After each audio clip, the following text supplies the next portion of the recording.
Greetings, welcome to Gratitude and Grace. Have you ever pondered over the argument that an embryo or fetus is unaware of its own destruction, so abortion simply doesn't matter? This is a pro-choice argument often heard, suggesting that awareness of harm is not necessary to make an act morally wrong. Let's dissect this argument for a moment, shall we?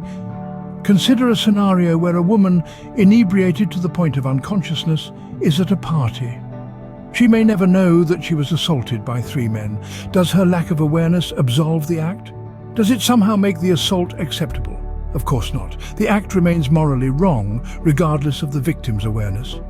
The same analogy could be extended to the unborn, the embryos or fetuses who are unaware of their impending destruction.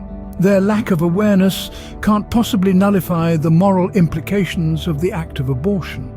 A morally wrong act remains morally wrong whether or not it is observed or felt. Consider a patient under anesthesia, completely unaware of what might be happening to their body. A realm of total oblivion where the sense of self and the world fades into a deep sleep.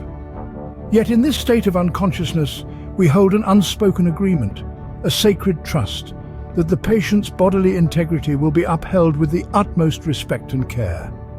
Just imagine, if you will, a surgeon wielding a scalpel with precision and caution, fully aware of the sanctity of the unconscious life lying before them. This individual, oblivious to the world around them, is still a person deserving of dignity and respect, isn't it? Despite their lack of awareness, we don't consider it acceptable to violate their bodily integrity. Why? Because it's not their awareness that determines the morality of the act. It's the act itself.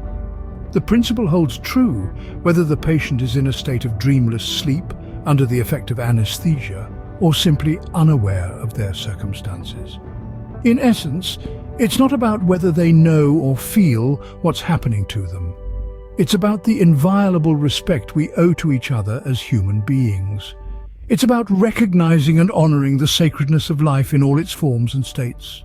We always treat such patients with the utmost respect and care, despite their being totally unaware of their circumstances and their bodily integrity. Just because an act is unseen or unfelt, does it make it any less real or any less wrong? As we dive deeper into the heart of the matter, we find that the principle of morality transcends the boundaries of perception. It's not about whether the victim is aware or unaware, it's about the act itself. Imagine a tree falling in an uninhabited forest. Just because no one is there to hear it, does it mean the tree didn't make a sound? Of course not.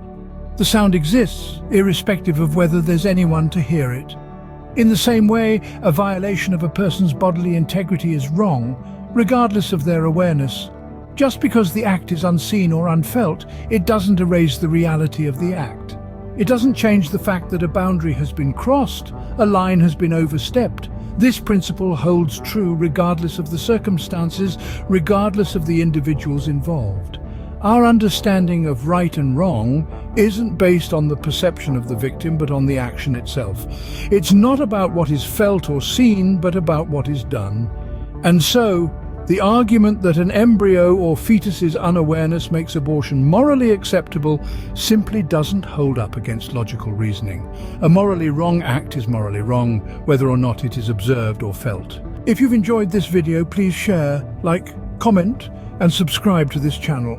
For Amazon English reads on the topic, check the description box below or the comment section. Goodbye and God bless.